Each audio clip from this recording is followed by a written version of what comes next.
Hi, esteemed listeners. I am Titi Lokwe Fadari.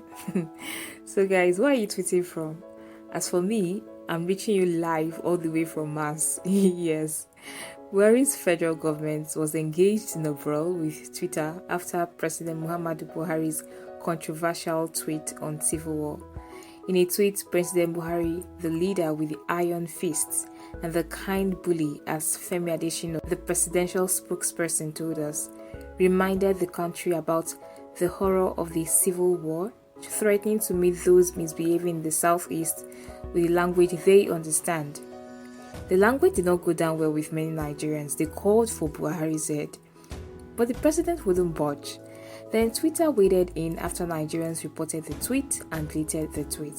Lai Mohammed, the Minister of Information, huffed and puffed, accusing Twitter of nursing an agenda to destabilize Nigeria. Some Nigerians believed he was pinned.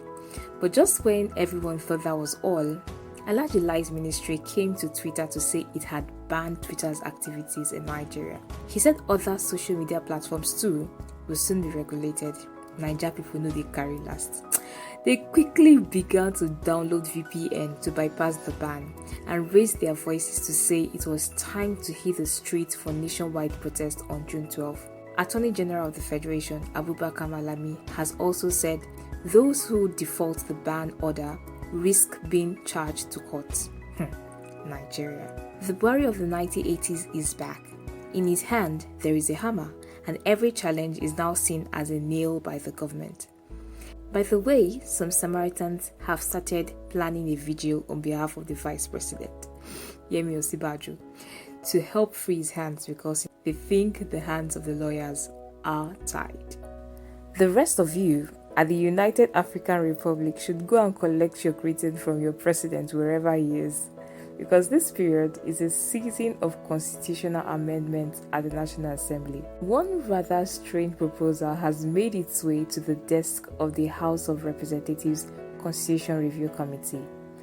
The proposal wants Nigeria to be renamed the United African Republic.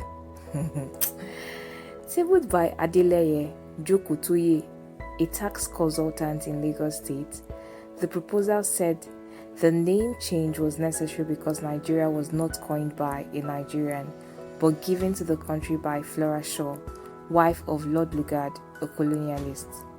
Mr. Jokotoye went on to cite instances where names of some prophets were changed in the Bible, saying the change will physically and psychologically reflect a new beginning. His proposal also suggested changes to the structure of some government agencies in the country, provision for referendum in the Constitution, and the appointment of the Chief Justice, Inspector General of Police, Service Chiefs, and INEC Chairman, independent of the executive.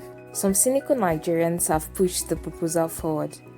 They have suggested Sakpa as the currency in the country. Naira Marley has promised to compose a new national anthem. Timi Dakolo Sef has said Nigerians are stressing him out because he does not know what he will do with his great nation song if the name is changed. Nigerians and cruises are like Kante and humility.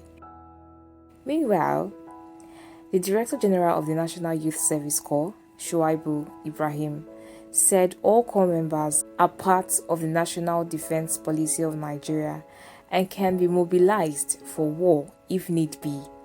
He added that corps members are on the reserve, and if there is a serious war, the corps members, because they are educated and knowledgeable, can be trained to fight against any external aggression. Since the DG made this disclosure on television, Nigerians, trust them now, have leached around the statement like fleas buzzing around a dog.